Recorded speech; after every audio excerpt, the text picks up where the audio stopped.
روزانہ ایک نئی کہانی سننے کے لیے اس چینل کو سبسکرائب کر لیجیے، شکریہ۔ میری شکل و صورت سب سے الگ اور بے حد حسین تھی، اور تینوں بہنوں میں سب سے چھوٹی بھی تھی۔ خوبصورتی اور بہنوں کے لاڈ پیار نے مغرور بنا دیا۔ تعریف کو اپنا حق سمجھتی اور اپنے سامنے کسی کو ٹکنے نہ دیتی۔ ابا نہایت سخت طبیعت کا مالک تھا، میں گھر میں نہ رکتی۔ بچپن سے ہی آزاد پنچھی کی طرح رہنا پسند تھا۔ تبھی کبھی پھوپھو کے گھر تو کبھی چاچوؤں کے گھر پہنچ جاتی۔ پورے خاندان میں ایسی روک ٹوک کرنا کسی عادت نہ تھی۔ ددیال والوں کے گھر قریب ہی قریب تھے، جبکہ ننیال والے دوسرے شہروں میں رہتے تھے۔ ہمارا گھر شہر کے قریب ایک بستی میں تھا، جہاں پر ارد گرد اوسط درجے کے مگر سادہ لوگ رہتے تھے۔ خیر، میں بچپن میں ہی پھوپھو کے گھر سب سے زیادہ رہتی تھی، کیونکہ وہاں پر ایک بڑے بھائی محسن میرے بہت لاڈ اٹھاتے۔ ان کی چھوٹی بہن نہیں تھی، مجھ پر چھوٹی بہن والی تمام حسرتیں پوری کرتے۔ ایسے میں مجھ سے سب سے زیادہ مزہ انہی کے گھر میں آتا۔ باقی گھروں میں سب میرے برابر کے یا چھوٹے اور کچھ مجھ سے چند ہی سالوں کے فرق سے بڑے تھے۔ میری بڑی بہنیں ابا کے اصولوں کے عین مطابق رہن سہن اپنائے ہوئے تھیں، ویسے ہی سادہ لباس اور شرافت کا پیکر۔ ان کے اچھے شریف گھرانوں سے رشتے آئے اور دونوں بہنیں جوانی کی دہلیز پر قدم رکھتے ہی اپنے گھروں کی ہو گئیں، جبکہ میں اپنے والدین کے لیے ان کے بقول صرف سر کا درد باعث تھی۔ میری پرواہ وہ بھی نہ کرتے، مگر ان سب حالات کے باوجود میں کافی نکچڑی اور مغرور تھی۔ ہوتی بھی کیوں نہ بلا کی حسین تھی۔ نہ صرف اپنی بہنوں میں سب سے زیادہ حسین تھی، بلکہ پوری بستی میں بھی میرے جوڑ کا کوئی نہیں تھا۔ میں اپنی شکل پر اتراتی تھی، میرے پیچھے بستی کا ہر نوجوان پاگل تھا، مگر میں اپنی دھن میں رہتی تھی، کبھی کسی کی طرف نظر اٹھا کر نہیں دیکھا۔ یہ انہی دنوں کی بات ہے جب میں الہڑ سی مٹیار ہوا کرتی تھی۔ میں زیادہ تر کھیلتی کودتی پھوپھو کے گھر چلی جاتی۔ میری عمر بمشکل 14-15 سال ہوگی۔ طبیعت میں بچپنا بھی باقی تھا۔ پھوپھو کے دیور کی بیٹیاں مجھ سے خوب گھل مل چکی تھیں۔ ہم اکثر چشمے پر پانی بھرنے جاتے اور خوب مستی کرتے۔ ایک دن پھوپھو کے گھر کی طرف میں اکیلے ہی چلے گئی۔ ابھی راستے میں ہی تھی کہ سامنے سے آتے دو نوجوان دیکھ کر کھٹک گئی۔ ان میں سے ایک بڑی عمر کا تھا، جس کی آنکھیں سنہری مائل تھیں اور بال عجیب سے گھنگریالے تھے، جبکہ دوسرا نوجوان میں پہچانتی تھی، وہ کوئی اور نہیں، میری پھوپھو کا چھوٹا بیٹا شہیر حسین تھا۔ شہیر نے مجھے دیکھا تو دیکھتا ہی رہ گیا۔ شاید وہ آج کافی مہینوں کے بعد گھر آ رہا تھا۔ ایک سیکنڈ کے 1000ویں حصے میں نے اس کی آنکھوں میں اپنے لیے ہزاروں جذبات دیکھ لیے تھے۔ اس نے اپنے ساتھ کھڑے آدمی کو دوسری طرف جانے کا اشارہ کیا۔ وہ تو جیسے اس کے حکم کا منتظر تھا۔ وہ کھیتوں کی طرف چلا گیا۔ شہیر میری طرف آنے لگا۔ میں اس کو جانتی تھی، مگر اتنی بے تکلف نہیں تھی کہ اس سے تنہائی میں بات کروں۔ وہ میری طرف ہی آ رہا تھا۔ اسے دیکھ کر میں اپنا راستہ بدلنے لگی۔ تبھی وہ جاتے جاتے میرے راستے میں آ گیا اور مجھے روک کر مخاطب کیا، بات سنو، اتنا اترا کیوں رہی ہو؟ میں تم سے بات کرنا چاہتا ہوں، دیکھ نہیں رہی؟ اس نے غصے سے کہا، یہ تم مجھ پر حق کیوں جتا رہے ہو؟ میں کوئی تمہاری خریدی ہوئی لونڈی نہیں ہوں جو تم اس طرح بات کر رہے ہو۔ میں نے غصے سے غراتے ہوئے کہا، لیکن وہ باز نہ آیا اور آگے بڑھ کر میرا ہاتھ تھام لیا۔ میں اس کی گرفت سے اپنا ہاتھ چھڑانے لگی تو وہ ہنسنے لگا۔ اس کی مکروہ ہنسی دیکھ کر مجھے اور غصہ آیا۔ میرے ہاتھ میں جو بالٹی تھی میں نے غصے سے رکھ کر اس کے سر میں دے ماری۔ وہ تکلیف سے چلانے لگا۔ بالٹی اس کے سر کی ہڈی پر لگی تھی۔ سر پر ہاتھ رکھے وہ وہیں زمین پر بیٹھ گیا۔ میں ہنستی ہوئی وہاں سے چلی آئی۔ وہ میرے پیچھے آوازیں دینے لگا، میں تجھے چھوڑوں گا، اس کا بدلہ تجھے ضرور چکانا پڑے گا۔ لیکن میں نے اس کی کوئی پرواہ نہیں کی۔ میں جانتی تھی کہ یہ چاہے بھی تو میرا کچھ نہیں بگاڑ سکتا۔ میں کسی کے جال میں پھنسنے والی نہیں تھی۔ مجھے کوئی کیا نقصان پہنچاتا، مگر نہ جانتی تھی کہ یہ غرور مجھے مہنگا پڑے گا۔ گھر آئی تو پھوپھو میری منتظر تھی۔ کہنے لگی، آج شہیر بہت دنوں کے بعد گاؤں آئے گا، اس کے لیے خاص انتظامات کرنے ہیں۔ پھوپھو کی بات سن کر میں اور تل ملا کر رہ گئی، گویا موصوف نے گھر آنے سے پہلے ہی مجھے اپنی کم ظرفی دکھا دی تھی۔ خدا جانے اب اس ایک گھر میں اس کے ساتھ رہوں گی کیسے؟ میں نے سوچا، یا ایسا کروں گی کہ آنا جانا کم کر دوں گی۔ میں نے سوچا، لیکن ایسا کیسے ہو سکتا ہے؟ مہینے میں کم از کم 2 ہفتے میں پھوپھو کے گھر ہی رہتی تھی۔ رات کو سوتی بھی وہیں تھی اور صبح ہوتی کبھی اپنے گھر چلی جاتی تو کبھی یہیں رہ جاتی۔ اماں ابا کو تو ویسے ہی میری پرواہ نہیں تھی۔ بہرحال آنے والے وقت کی دیکھی جائے گی، میں نے سوچا اور کام کاج میں مصروف ہو گئی۔ شام کے وقت شہیر بھی گھر آ گیا۔ اس نے مجھے دیکھا تو بڑا خوش ہوا، شاید اس لیے کہ میں اسی گھر میں موجود تھی، مگر مجھے اس میں کوئی دلچسپی نہیں تھی۔ سچ بات تو یہ ہے کہ اس جیسے لڑکے مجھے ایک آنکھ نہیں بھاتے تھے۔ لیکن اس دن ایک عجیب واقعہ ہوا۔ میں رات کو سوئی تو کافی گہری نیند آئی اور خواب میں وہ شخص مجھے دکھنے لگا۔ عموماً مجھے صبح سویرے اٹھ جانے کی عادت تھی، لیکن اس دن میری آنکھ صبح 10 بجے تک نہیں کھلی۔ پورا دن مجھ پر ایک خنودگی سی طاری رہی۔ دل چاہتا تھا بس سوئی رہوں، لیکن گھر کے کام کاج بھی کرنے تھے۔ اگلے دن شام کو شہیر کے دوستوں کی دعوت تھی۔ پھپھو نے کل کے لیے کافی زیادہ کام کرنے کا کہا تھا۔ میں تھکی سی تھی، لیکن پھر بھی مجھے سارے کام نپٹانا پڑے۔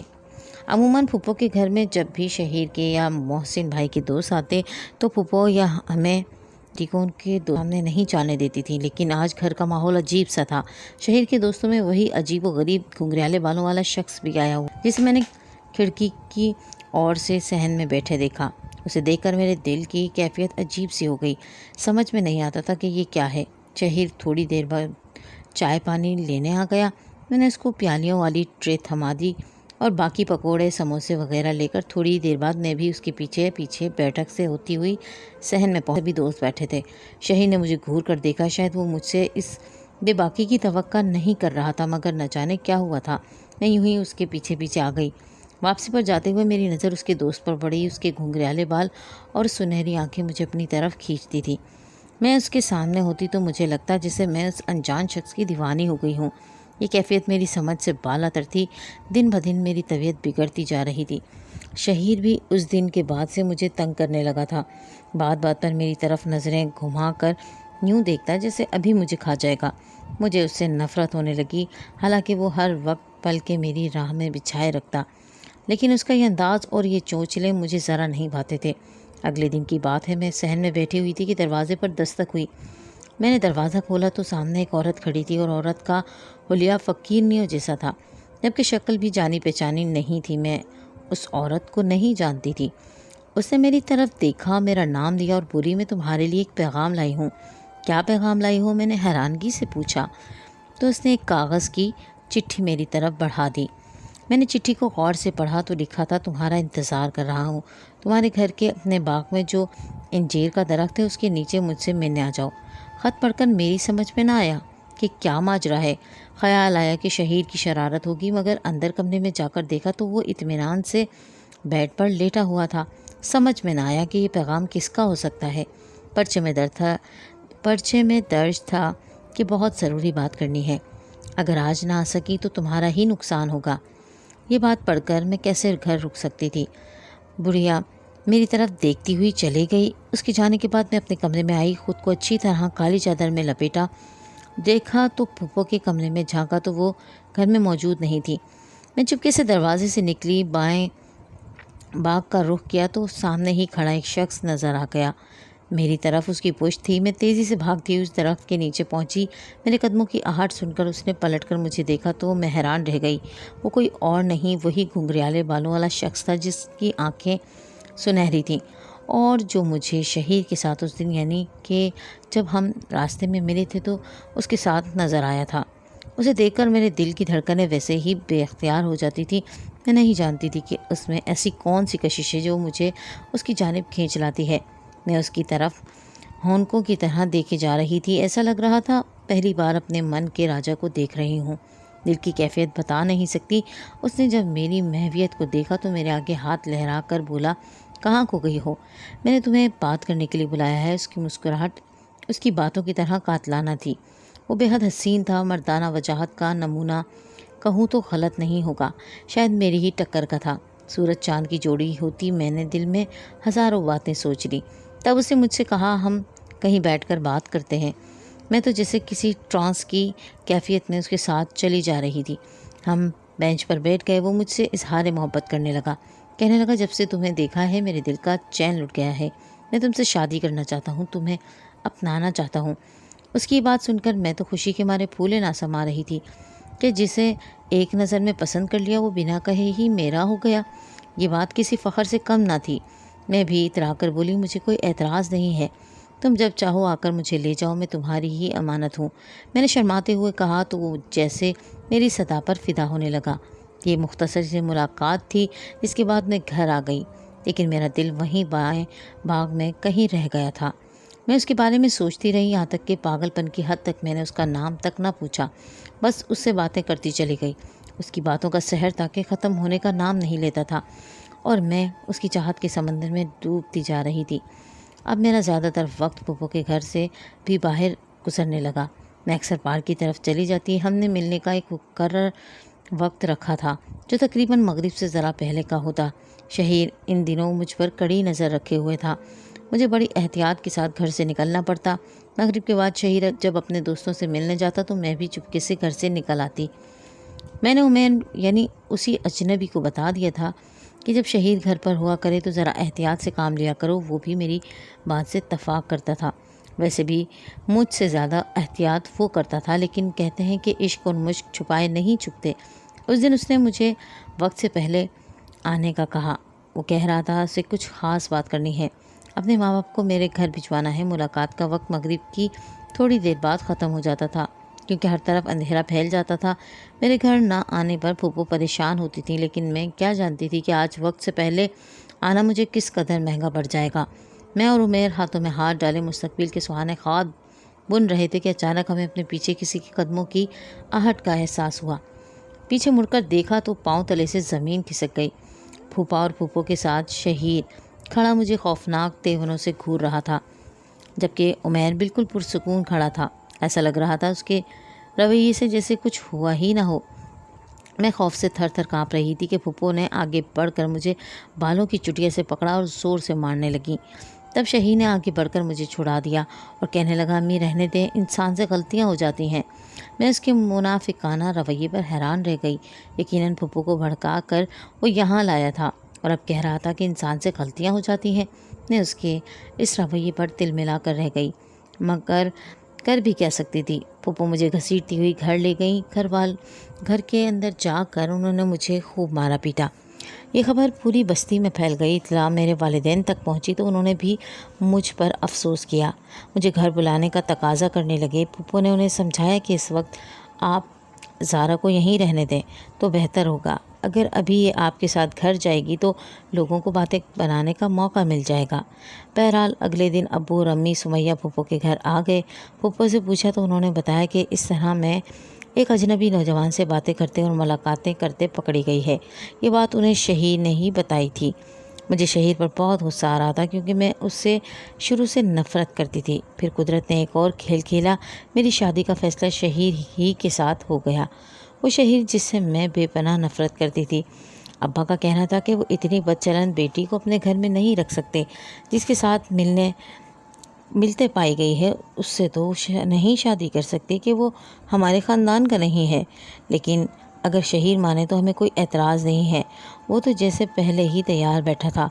میں اس فیصلے پر خوش نہیں تھی۔ مجھے رہ رہ کر عمیر کی یادیں ستا رہی تھیں۔ میری حالت عجیب ہو گئی، مجھے پاگل پن کے دورے پڑنے لگے، ہر وقت نیند آنے لگی۔ ایسا لگتا تھا جیسے میں زیادہ دن جی نہیں پاؤں گی۔ پورا دن مجھے نیند آتی۔ جب میں سو کر اٹھتی تو کبھی اپنے کمرے سے عجیب و غریب دوپٹے تو کبھی ٹوٹے پھوٹے مٹی کے ملتے۔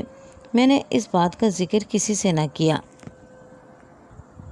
بہرحال ایک ہفتے کے انتظار کے بعد میرا نکاح سادگی کے ساتھ شہیر سے کر دیا گیا۔ میری حالت کی کسی کو خبر نہ ہوئی، نہ ہی کسی نے توجہ دی۔ سب یہی سمجھتے کہ میں نے ناٹک کیا ہے، سو میں نے کسی کو بتایا بھی نہیں۔ شہیر سے نکاح ہوا تو میرا دل بہت اداس تھا۔ میں مسلسل عمیر کو یاد کر رہی تھی۔ تب میرا شوہر حجرہ عروسی میں داخل ہوا تو اس کے چہرے کی ہوائیاں اڑی ہوئی تھیں۔ ایسا لگ رہا تھا وہ کسی چیز سے سخت خوفزدہ ہے۔ میں اسے دیکھ کر حیران رہ گئی۔ اس سے پہلے تو وہ کبھی بھی یوں بھیگی بگلی بنا نہیں تھا۔ پتہ نہیں آج اسے کیا ہوا۔ میں اپنا غم بھول کر اسے دیکھنے لگی۔ پھر وہ لڑکھڑاتے ہوئے قدموں سے چلتا ہوا میرے پاس آیا اور میرے قریب ہی بیٹھ گیا، لیکن اس کی ہمت نہ ہوئی کہ وہ مجھے ہاتھ بھی لگائے۔ اس کے ہاتھ کپ کپا رہے تھے۔ پھر کچھ دیر مجھے دیکھنے کے بعد اس نے چیخ ماری اور بے ہوش ہو گیا۔ اس کی چیخ سن کر پھپھو جان بھی دروازے پر آ گئیں۔ میں نے دروازہ کھولا اور انہیں بتایا کہ شہید کی طبیعت ٹھیک نہیں ہے۔ پھپھو سر پیٹ کر رہ گئیں۔ اگلے 2-3 دنوں میں ہم میاں بیوی کی حالت بری ہو گئی۔